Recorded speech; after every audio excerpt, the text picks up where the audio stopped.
Good evening. I'm Gina Roberts, Voter Education Director for the Citizens Clean Elections Commission. As Arizona's official voter education agency, Clean Elections is proud to sponsor these debates. Our mission is to ensure that you have the opportunity to hear directly from the candidates, ask questions about the issues that impact your life, and head to the polls with confidence. To make sure your voice is heard, please keep these upcoming deadlines in mind. October 5th, voter registration deadline. October 7th, early voting begins, and November 3rd, general election day. If you're watching this debate live, we want to hear from you. You can submit a question for the candidates at any time using one of the following methods. Email debates@kc-a.com, text 480-769-9511, phone 480-937-1253. Thank you for joining us and for staying engaged in our democracy. For more resources to help you prepare for the November 3rd general election, please visit our website at azcleanelections.gov. Enjoy the debate.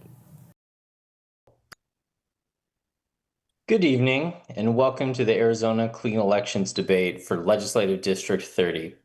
I'm TJ LaRue, a reporter with the Arizona Agenda, and tonight I'll be your moderator. I've been writing about Arizona politics for 3 years with a focus on elections, the legislature, and municipal government. Tonight, you're going to hear from 3 candidates running for 2 state House seats representing Legislative District 30 at the state capitol. In the Senate, Republican and House Majority Leader Leo Biasucci does not face an opponent.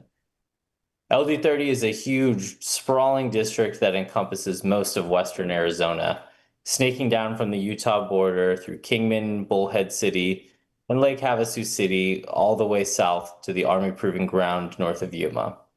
It's a strongly Republican, mostly rural district that also includes the westernmost tip of Maricopa County. Since both of the district's two representatives will be leaving the chamber, that means the district will get 2 new representatives next year, and tonight's 3 candidates are competing for those seats. According to recent polling of voters in the district, the issues on their minds are water security, election security, and immigration. We'll get to those tonight. And here's a brief layout of what tonight's debate will look like. Each candidate will start with a 90-second opening statement. Then we'll spend a few minutes getting to know who these candidates are as people. After that, we'll dig into the core issues facing the district, and then we'll ask candidates to explain how they would vote on a proposition. We'll do a round of rapid fire questions after that, and then finish with 90-second closing statements. So let's get started. First of all, candidates, thank you all for being here. We'll get to those opening statements now. This order was set by a random draw before the debate. And the prompt is simple. Tell the voters who you are and why you're running. First, we'll start with David. Go ahead, David. Hey, thank you, TJ. Good evening, and good evening to all of our viewers tonight, voters in Legislative District 30. My name is David Rose, and I'm honored to be one of the 2 Republican nominees for the Arizona House and here in LD30. I was proud to be endorsed by Representative John Gillette to replace him in the Arizona House. Representative Gillette has been a fighter for election integrity. He's been fighting to secure our elections and also exposing the fraud, waste, and abuse happening in our state. And I want to continue that fight, pick up that mantle, and allow LD30 to continue to fight for election integrity as well as all the other things to protect our state. I had the great honor of serving as the president of the Lake Havasu Unified School District Governing Board, where I was able to lead our district to be the first district in the nation to ban DEI in curriculum and hiring practices. And we also partnered with Representative Biasucci to become the first in the state on his MAHA bill and ban harsh chemicals in food dyes and school lunches. We've given teachers significant raises, putting money back into the classroom where it belongs. And I want to take that same fight to the state house and continue to fight for rural Arizona, where we need fighters who can stand up, fight for our water, fight for our infrastructure, fight for our elections, and fight for the Arizona that we all love. Great, thank you, David. Next, we'll continue with Brian. Go ahead, Brian. Hi, TJ, thanks for having us. About when I was 12 years old, I started volunteering for flooding, emergency management issues. As I got older, did Boy Scouts, became an Eagle Scout. Then I went into the Army, where I had served, and after that, I came out to join the fire service. Along the way, I have worked continuously to serve people, and that's my passion, is serving people. I very much enjoyed it. I've worked 40 years in the fire service. My last 2 years in the fire service were with the Parker and Buckskin fire departments in La Paz County. Again, serving there. Well, in the issues of serving, you want to serve a well-rounded group. I currently am, or I just finished my 2-year term with the Lake Havasu City Board of Adjustment. I serve on the nonprofit Silent Witness, helping support Lake Havasu Police. I'm a volunteer instructor at the Bullhead City Senior Enrichment. I still serve as the La Paz County Local Emergency Planning Committee. And overall, to get here, I'm trying to help serve people, trying to get to the point of bringing people together. I'm a compassionate, kind. I have a lot of experience, a leader, problem solver, and a collaborator, and that's what I hope to bring to Phoenix. I'm Thanks Brian so much, McMahon. Brian. Yeah, we appreciate it. And let's, Mike, go ahead and round us off and tell the voters who you are.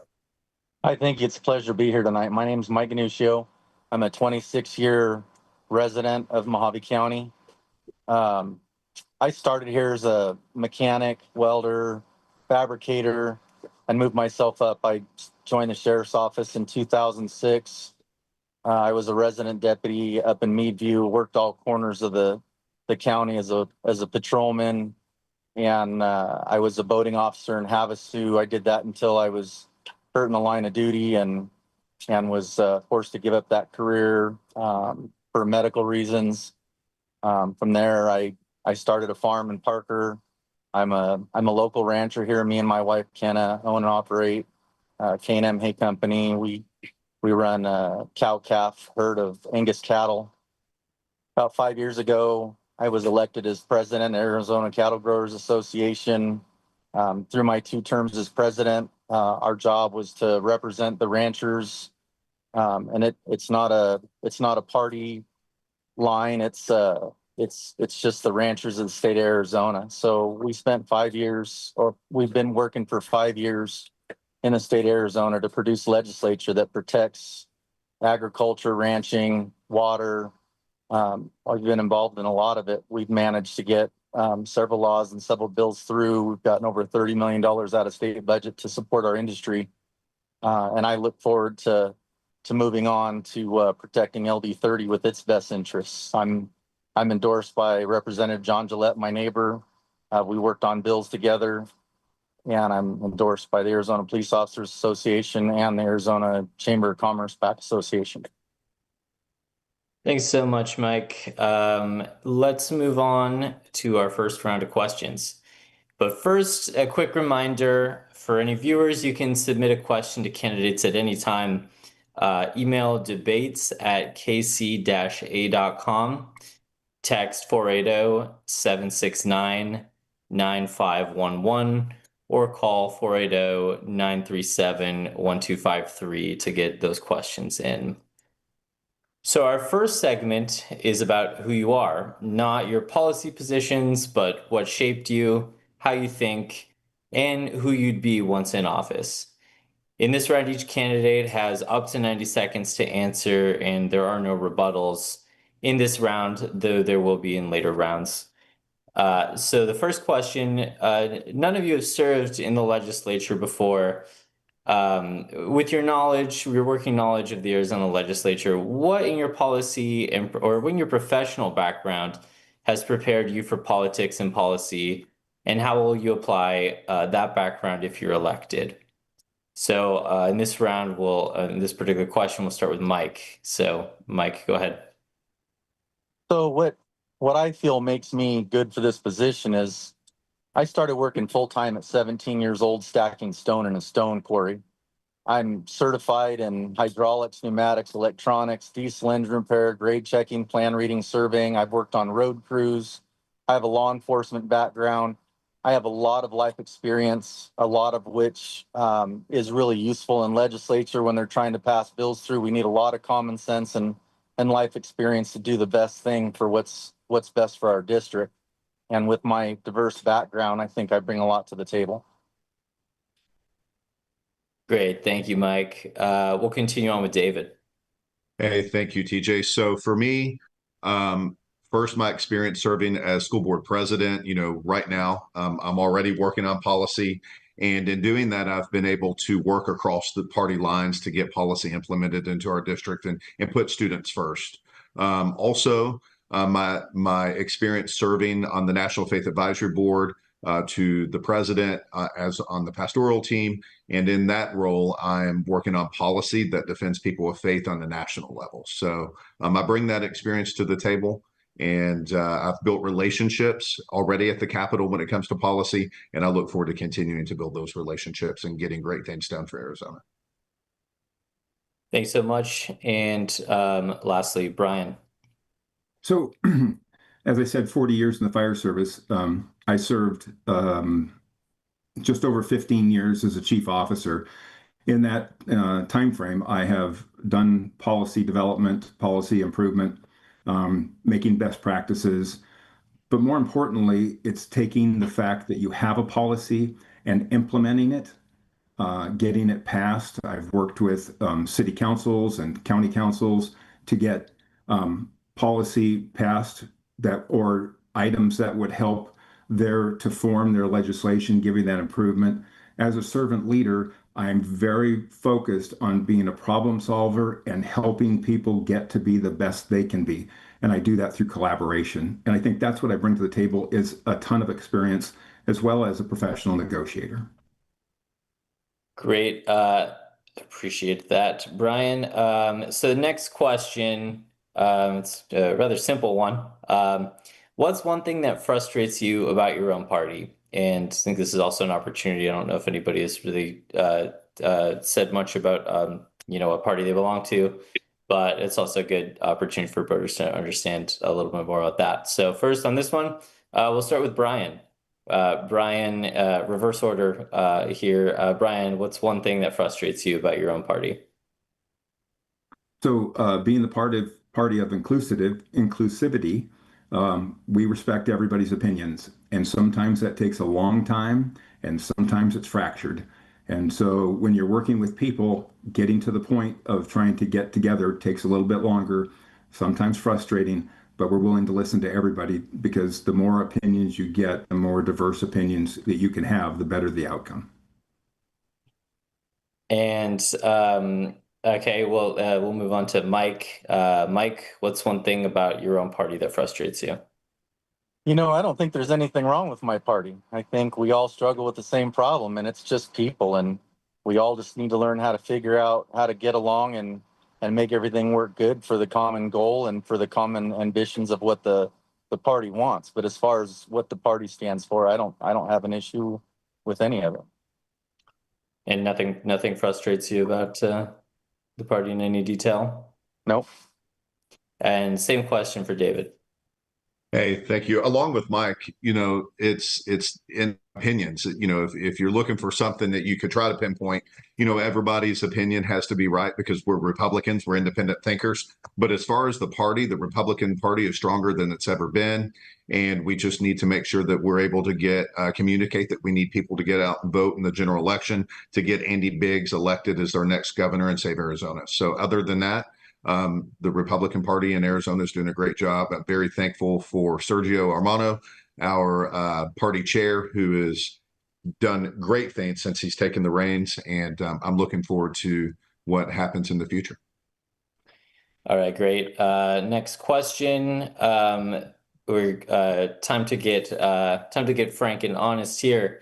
Tell us about a time that you messed up. Explain what you did and also how you responded to the situation and or attempted to rectify or that or learn from what you did. We'll go with this one. We'll start with David. Hey, great. Thank you. So, many people know my story. I grew up in a broken home in Kentucky, and as I got older, became an adult, started making stupid decisions, ended up in and out of jail till it eventually landed me in prison. And there, I got there like a lot of people. You blame everybody else for your own mistakes until one day I manned up and began to own my own stuff, get the real help that I needed, and gave my life to Christ and committed the rest of my life to serving people. And that's what I've done. Not proud of my past, and I always tell people, if you don't believe in redemption, I'm not your candidate. But I'm thankful to have been able to be an example for other people that you can turn your life around despite your past and make a difference for other people. We do that. That's our story in our church. And as I serve in the community, I want people to know that, despite your past, you can still do good things and make the decision to do what's right and own your stuff and serve your community. Thanks, David. And next on this same question, tell us about a time when you messed up and explain what you did to respond or rectify or learn from it. We'll go with Mike.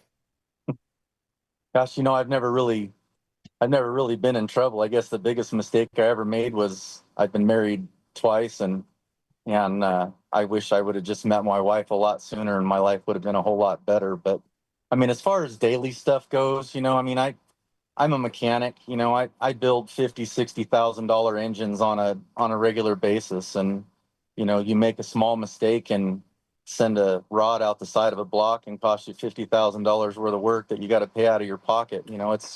It's about life and a learning experience. All you can do is rectify your mistakes and make it right with your customers or whatever the situation is, and send it, move on from it, and don't do those mistakes again.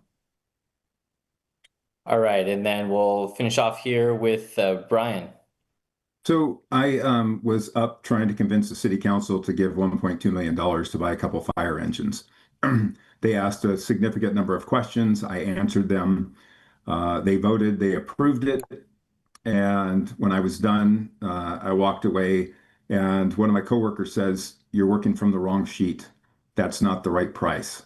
And so there was a change order that cost about $75,000 more. I texted the mayor and said, "Hey, I made a mistake. Can I address the council again?" The answer was no, it's almost 11 o'clock. We're not doing this. And so after the meeting, I met with I met with 5 of the 7 council members to explain the issue. I got a hold of the other 2 the next day, and then I wrote an email memo out to all of them so they understood that I did make a mistake and I actually needed more money. And so it was going to come back up again in the meeting in 2 weeks. And so that was a very humbling experience to not make sure I had the right stuff. But it was more important to be transparent, to say, here's the mistake, here's where we're at. And went back to the public so the public could make sure that they were crystal clear in what the issue was, explained the mistake, and the council passed the additional money. Well, thank you, Brian. And thank you to all our candidates for the chance to get to know you a little better. Now let's turn to the issues that voters in the district have signaled they care most about. And this is the core of tonight's debate, obviously. And here's the format. I'll ask a question. Each of you gets 90 seconds to respond. After everybody has answered, I'll open up a rebuttal window where you can respond within 60 seconds to something another candidate said, or if you wish to add something to your own answer that perhaps you forgot to mention. And I'll also potentially ask follow-ups in this round.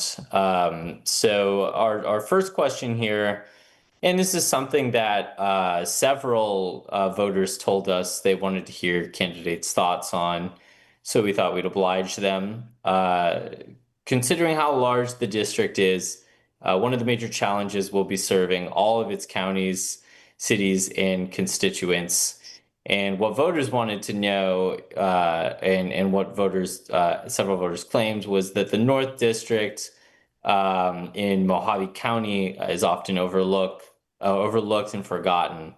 So they wanted to know, what is your plan to include and take care of that particular part of the district? Here, we'll go reverse and start with Brian. So when we talk about Mojave County, I think this will be an easy one because all three of us are from Mojave County. So I think that's simple. I think really looking at the diverse areas, we're in a rural, very rural area. And so when we go up to Colorado City and Scenic and the Arizona Strip, you have to get there. I think it's meeting people where they're at. It's making sure that you can have relationships.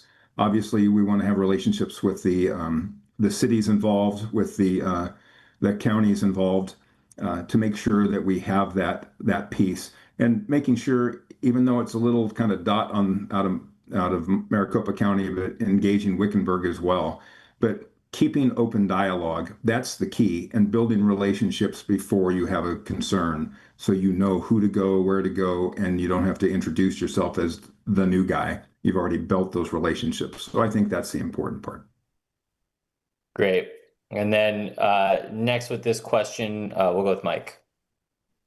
Yeah, thank you. You know, I guess I learned when I was in the sheriff's office. I was a resident deputy. I pride my life on being a rural person. I live in a very remote rural area. As far as the north end, I don't think it's just the north end. I think it's the south end too. But I'm going to pride myself on those areas. You know, we farm in Parker. I love La Paz. I'll be down there regularly. You know, we have lots of friends in Wickenburg. They're definitely not going to get forgotten about.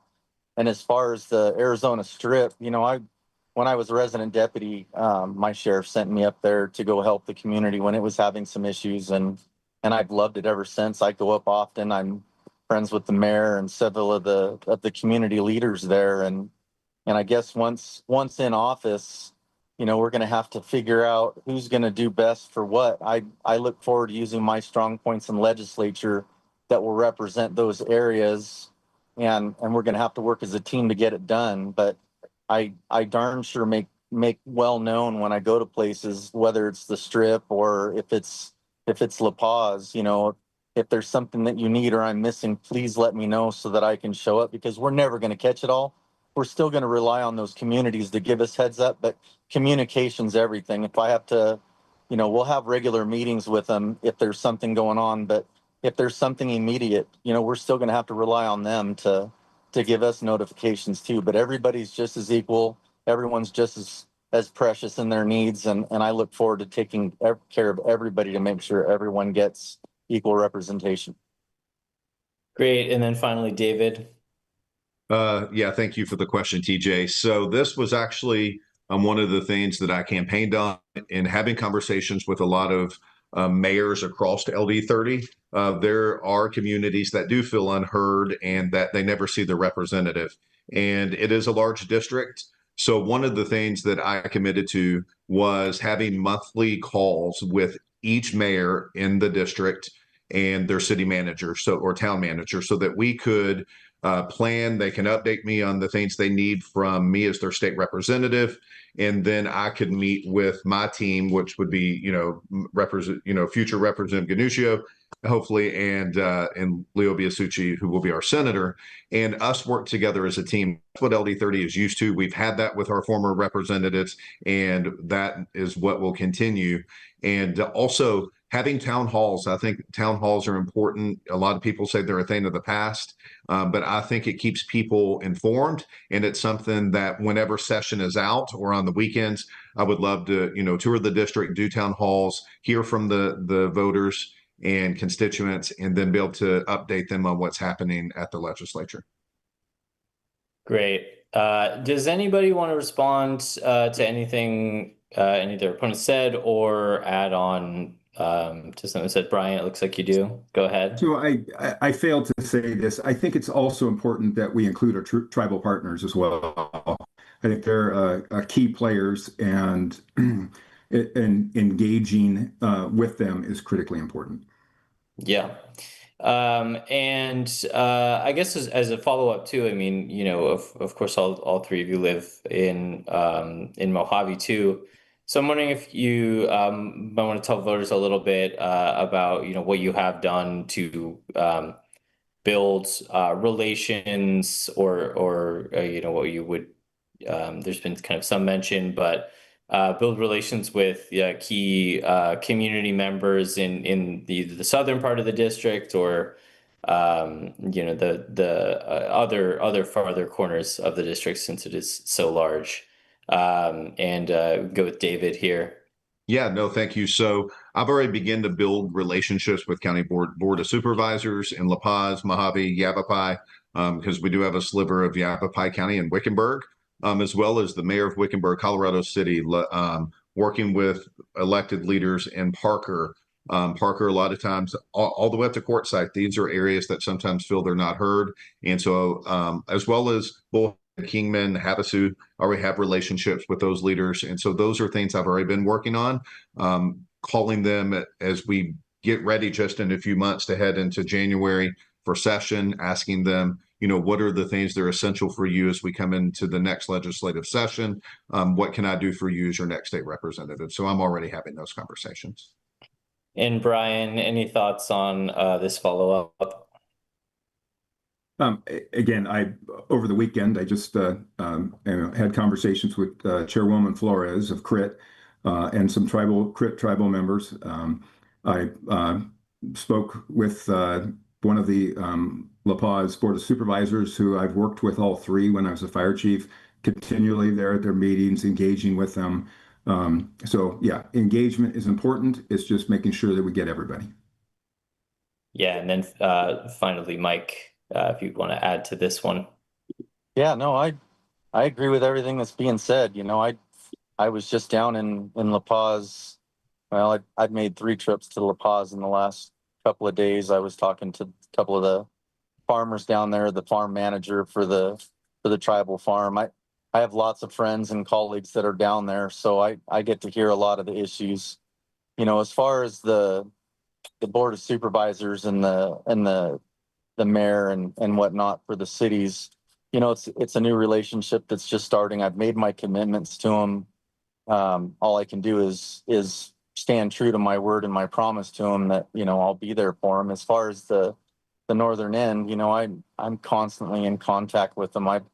I've made calls up there, probably 3 calls up there in the last week. I was up there about 2 weeks ago, up by the lodge at the North Rim, and we were working our way down through the Arizona Strip. There's a lot of problems up there that need to be addressed, and everybody's just going to step up and help get those problems taken care of. Great. The next question in this segment, the voters have concerns about waste, fraud, and abuse in both Arizona's public school system and the Empowerment Scholarships accounts voucher program for private schools. So for all candidates, we want to know for both of those particular types of entities or educational issues, what would you do to prevent waste, fraud, and abuse in both public schools and the ESA program? And on this one, we'll start with Mike. Yeah, I'm a firm believer in our Doge systems that got started in this last administration, and I'd really like to see mainly where the money goes. I want accountability. We have so many organizations that don't want to tell us where everything goes so that we can be in control of where our tax dollars go, and I want to make sure that there's no money being spent that shouldn't. We had David and his team went through and found an extra $20 million, and he put it back into the district for the teachers. I'm all for it. All we can do is keep trying and stand true to our word. All right, and Brian? So, yeah, I think schools are really important. They're audited. I know, I think there was a problem with Lake Havasu schools recently. a concern about money. Just to address the ESA, I think it's very sad that the legislature has not yet addressed the waste, fraud, and abuse of the ESA program. Buying gift cards, buying custom tires, getting lingerie. There's no reason that that should go on, and it's known that it goes on. And it seems like that there is no drive in the legislature to stop the waste, fraud, and abuse. And so that's one of the reasons. This is a passionate thing for me. That is one of the reasons why I'm running, is because people need to speak up. 40% of that money, or about $440 million, is put aside for kids' scholarships. And so I don't think so they can go to college. And while I'm a proponent of people going to college or trade school, I think that's great. However, I don't think the taxpayers should be paying that. And that $440 million put aside, I think we can do that through a scholarship program, but it's not, we're just giving you money. And so we really need to pick up on that waste, fraud, and abuse. And that's something every Democrat and Republican should be working on in the legislature. Thank you, Brian. And David, over to you. Yeah, first I want to respond to Brian on the Lake Havasu comment. That was due to the former business manager who did not do a report correctly.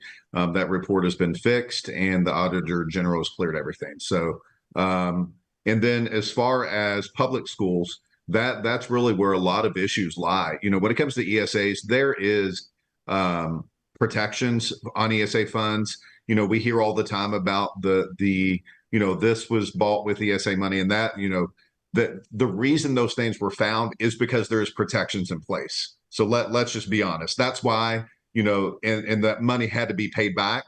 And those families were held accountable. So anyone that says that there's not accountability to ESAs is being disingenuous. And number two, public schools. We discovered $20 million of hidden funds in our school district that had never been reported to the governing board. Myself, along with member Rahman, who's on the other side of the line, we worked together on that, and we brought accountability back to the school district. We took those funds, we put them in the classroom, and when I get to the legislature, I plan on running a school board accountability bill that will hold school boards accountable, because you are the governing authority of the district, and you should know what is going on financially. So now we've turned it around. We have a balanced budget. We have teachers with great pay, and things are going well, and that needs to be happening all around the state. Thank you, David. And now we'll open it up for rebuttal. Does anybody want to respond further to anything that was said during this round? I'd like to throw a little rebuttal in there. I know we're talking about the ESA program, and I don't want to see or make anyone think that I'm not for it. I am absolutely for it. I'm for expanding it. There's David in Havasu has programs where the ESA can come the students can come take classes at the high school if it's something that's not offered at home. And David hit the nail right on the head. The reason why people are talking about the waste, fraud, and abuse in the ESA program is because it's being investigated. It's being upheld. And I think that legislature is doing a good job. There's always room to make things better, but all we can do is keep trying. There's waste, fraud, and abuse in everything. And at least they're looking for it in that program, and that's why it's highlighted. Thanks, Mike. Anybody else want to say anything further on this subject? Yeah, Brian, go ahead. So, interestingly enough, they won't audit anything less than $2,000. And so with that, we're letting $2,000 slide. And we're not talking a couple grand here of problems. We're really talking about millions of dollars in waste, fraud, and abuse. And it's been recognized in the last legislative session, and it's been brought up by certain members, but there's no push to go fix it. And so we can talk about it. We can talk that they found some. We need to have a process so it doesn't happen again. That's the important part, and stop wasting Arizona taxpayers' money. Thanks, Brian. And David, well, yeah, we can allow you a 60 seconds of rebuttal, and then we'll move on. Absolutely. There is accountability. To say there's not as disingenuous.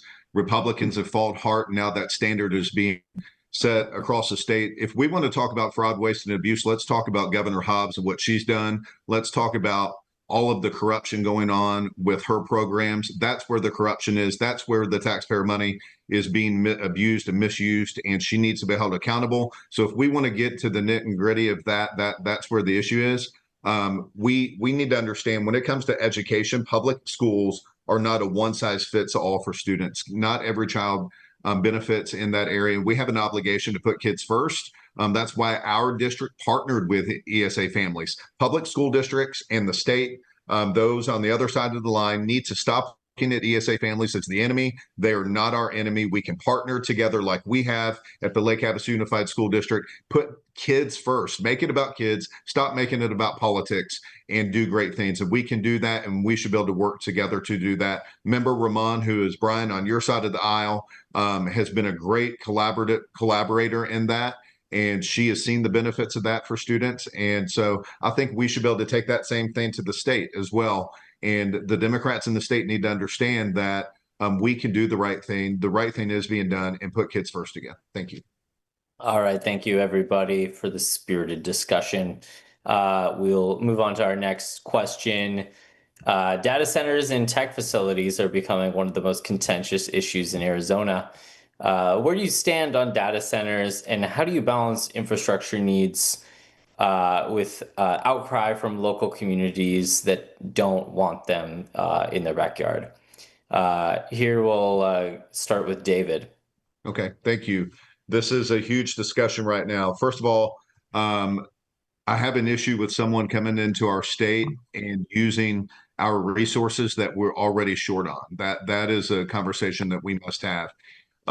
Data centers, I understand, are not totally our enemy. We need to have those conversations, but they need to find other energy sources besides just our water. And then it needs to be up to the local community. If the local community does not want data centers there, that needs to be their decision. I don't think the state should be forcing data centers to anywhere. And so I support local government making those decisions when it comes to data centers. Well, thank you very much, David. Mike, let's go with you next. You know, I support it if the community wants it. What I won't support is I won't support a data center that's not willing to carry the burden of the power load, and I won't support a data center that wants to pull out of our water. They can absolutely run and not be in our water system. It's been proven. I talked to people that work data centers. It's just they're being cheap. They're trying to get as much money as they can out of the system, and they want to use water. It's the cheaper way to keep it going, and I won't support it. If you want a data center, find your own way to cool it and stay out of our water grid. And if you're going to pull off of our power grid, then if you can bring your own power, you need to bring it. But I won't support anything that's going to pull enough power out of the grid that's going to make it where there's a shortfall on electricity that's going to hit the consumer, the mom and pop, and make their bills go up because the data center wanted to come in. The data center has to absorb the load of whatever it's putting on the grid, so it's not hurting anyone in the community. Thank you so much, Mike. And then Brian, we'll let you finish off this one. So I've recently heard, and I've been a big proponent of this now, is that we need to put a moratorium on data centers. I think the issue is we don't have a good policy of how we're going to deal with it. They can go, I do know that in Nevada, there is a self-sufficient data center. Both Microsoft and Google, there's two, my understanding, in the country that are kind of in pilot programs. I think before we let any more data centers come in, that we need to put a moratorium. We need to build a policy. What has happened is the technology has driven ahead of the policy, and I think there's a lot of problems with that. And we talk about the water. We know that water's an issue. We're getting to a crisis with water, and so we need to have a good water plan. We need to have good power grid plan. And so in order to do that, we need to plan for data centers. And you know what? It's okay to say no. The data centers are typically owned and maintained by billionaires that don't want to pay any more dollars. They want to come to Arizona to get a tax break. And so we need to stop those kind of things. We need to let them pay their own way. We need to put a moratorium until we can build a plan. Great. Thanks so much, Brian. Does anybody want to say anything further on this or rebut anything their opponent said? We're good. All right, all clear. Great. Next question. Recently, President Trump announced a plan to temporarily lower tariff rates on some imported beef in the hopes of reducing the price of American that American consumers pay for beef. And supposedly this is up to 300,000 metric tons of beef with out of the quota tariff. Considering there are so many ranchers in this district, we wanted to ask, what are some of the measures you would take at the Arizona legislature to work to protect the interests of Arizona ranchers, especially in light of this recent development? So we'll start here. We'll reverse it and go to Brian first. So I do believe that the legislature should stop these. That does not mold well for Arizona farmers. I know. I mean, Mike and I talked about this a couple of years ago, and he's a great wealth of knowledge in ranching. But I think that having the ability to bring in meat at a lesser level price from outside of our country does nobody any good. It's not right. We have the ability to do that. We need to ensure that we pay enough money. Now, I'm not talking about any price gouging issues. I'm just saying we need to make sure that our farmers we can keep farming in America and in Arizona. So I think it's really important that we legislate the ability of how this happens. Great, thanks so much. And then we'll go over to our resident rancher here, Mike. Would love to know your thoughts. I can't even answer this in 60 seconds, but I can do the best that I can. You had 90 seconds. 90 seconds. Okay, well, that makes it a little bit easier. The problem is the rancher for the last 20 years has been been shorted as far as price of beef goes. As far as the imports coming in, United States doesn't raise hamburger meat. We raise choice cuts. We raise prime cuts. We don't make that much hamburger. Most of the hamburger that's brought in is lean beef. I know there's a lot of ranchers that are worried about it. NCBA's talked about it. My thing is it would take 10 years. It would take more than 10 years with these beef imports coming in before it would even affect us. And what the president is trying to do, and this is what I stand for, our cattle herd is down 70 years. And the problem isn't what's coming in, it's what we're not producing. The beef prices are high. There's a lot of ranchers that need money because we've starved for so long, and they're paying so much money. We're turning in our heifers, we're turning in our steers, and there's nothing to go back on the ranch's replacements in a lot of ranches. And the president's trying to bring that beef in and make it easier for ranchers to retain their heifers and grow their ranches bigger. And it doesn't just stop there. Some of the other issues run into, we need to get our rangelands back. We need the federal government to open up closed permits so that we can put cattle back on those permits so that we can fall out of this 70-year low on cattle herds and get them back up where the country can take care of itself. If that hamburger meat that they're bringing in from Argentina doesn't come, we don't have enough in this country to sustain what's going out. But it's not just Argentina, it's Mexico. We need to get the New World screwworm under control. We need to get those Mexican fat cattle to come back in, or feeder cattle to come back in, so we have them here, so we can put them in our feedlots, so we don't lose our feedlots in the United States, which is going to cost us jobs. Those companies would never come back. Mexico's building feedlots for the cattle down there. We don't want that business to go down there. We have to keep it here in the United States. So if we don't do something about getting our cattle herds up, this is going to be a downhill spiral that's not going to stop. So I'm in support of it. Bring it in. Just make sure that we keep our meat tested and make sure we're not bringing anything into our country that we don't want in here. Thanks, Mike. And then David, give you an opportunity to answer as well. Absolutely. I support President Trump's decision on this. It's supply and demand, and there's always a major demand of great meat. So I agree with Mike. We need to make sure it's tested.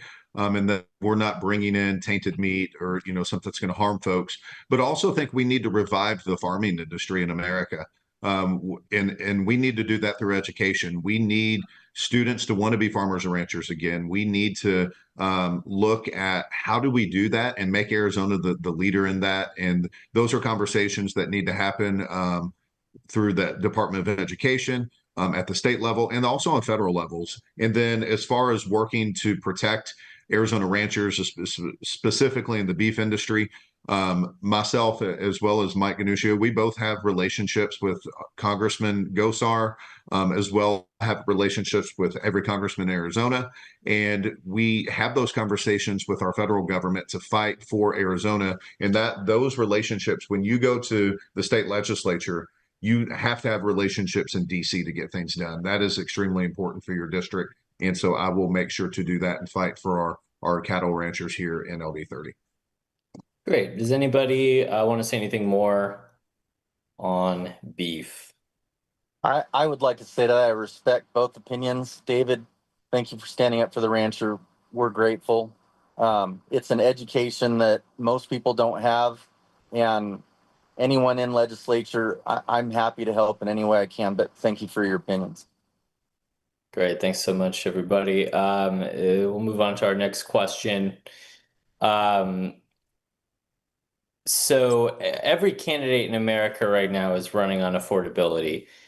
Most of the levers, tariffs, interest rates, corporate pricing aren't anything that can be handled at the state capitol.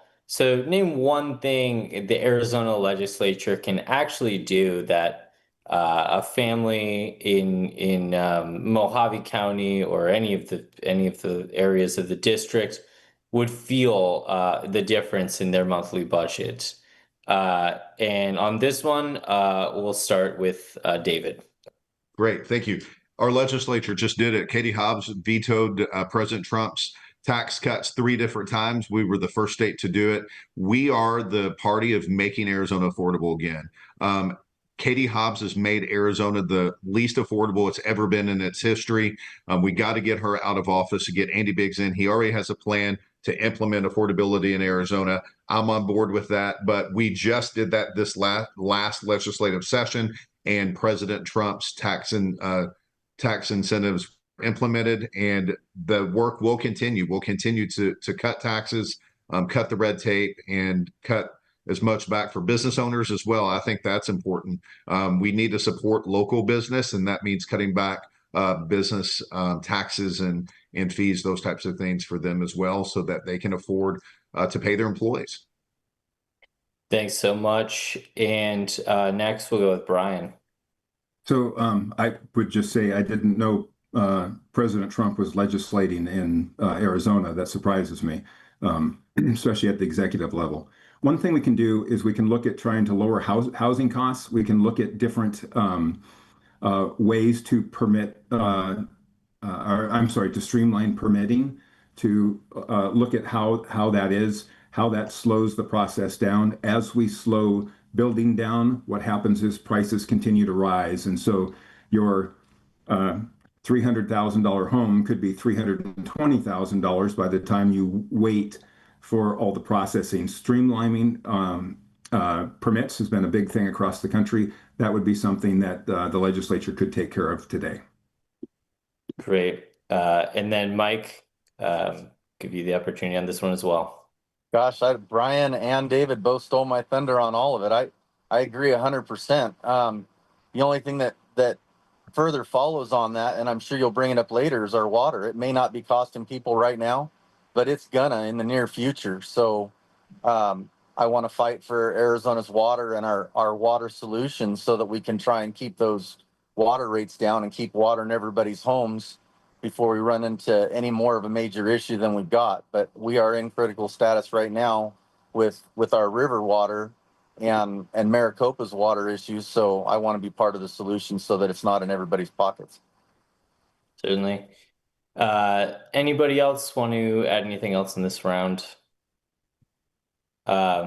Great. Well, we're out of time on this particular round. We're going to move on to our next and final one or one of our final ones, I should say, we're going to allow everybody to explain how they would vote.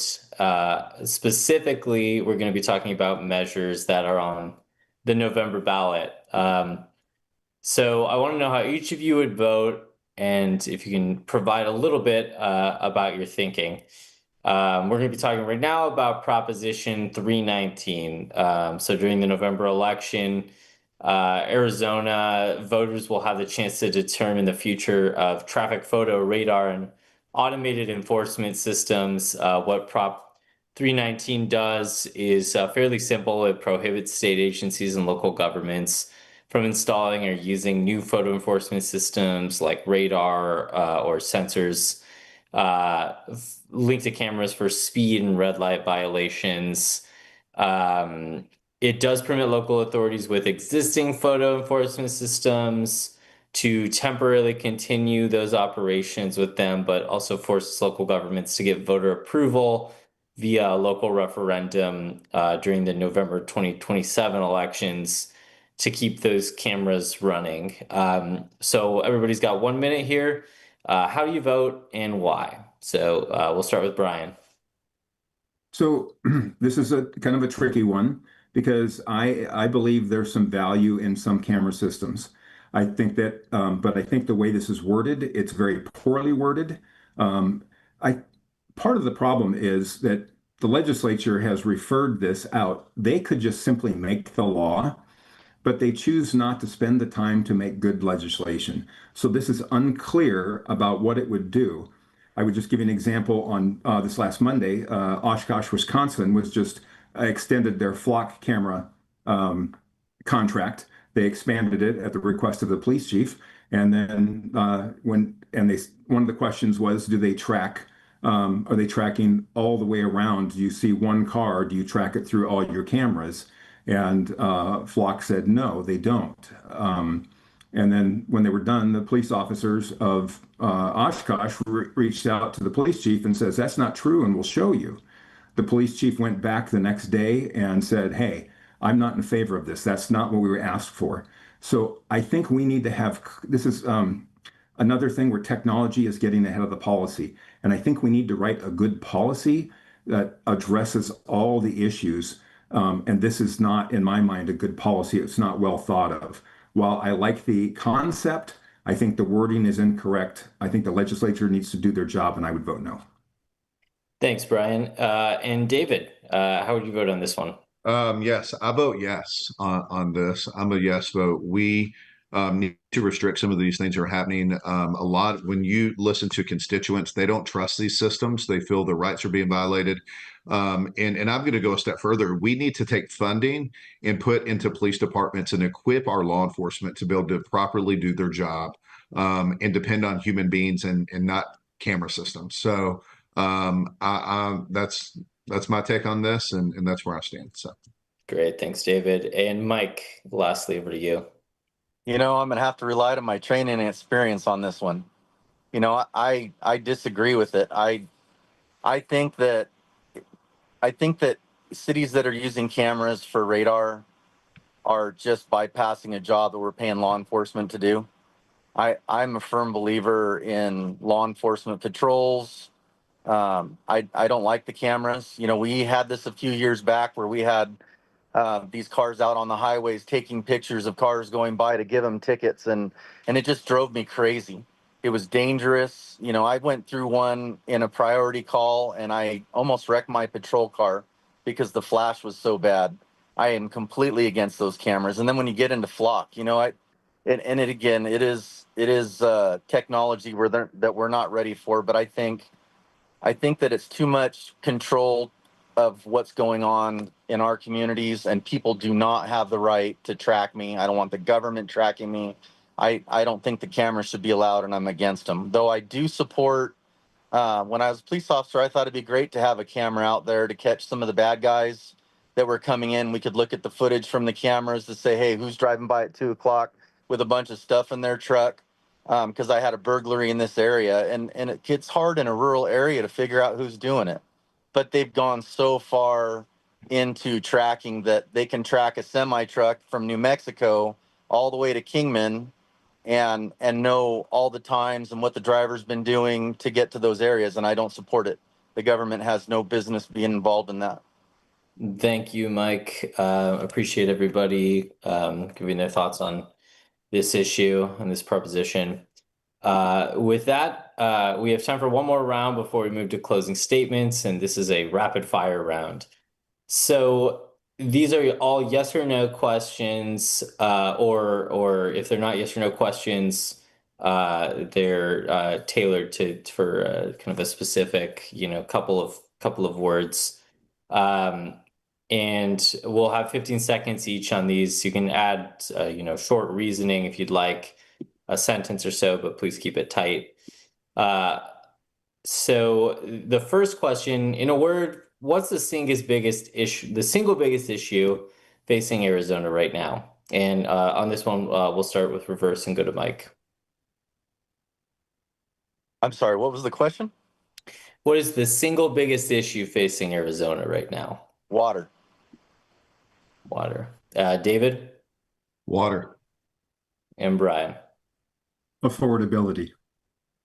All right. The next question, do you believe your vote has always been counted accurately and fairly in Arizona? Here we'll reverse it and go to Brian. So yes, I do. All right, great. David? So I understand the question. Do I think that the 2020 election was accurate? I do not. That's my answer. So as far as my actual vote, I couldn't tell you. I would hope so. But as far as was the 2020 election stolen? Absolutely. And then Mike? I don't know if my actual vote counted because I don't know who counted it, but I'm going to say I have too much doubt against it and say no. All right. And then finally, who's your political hero or mentor you'd wish to emulate? This one will start with David.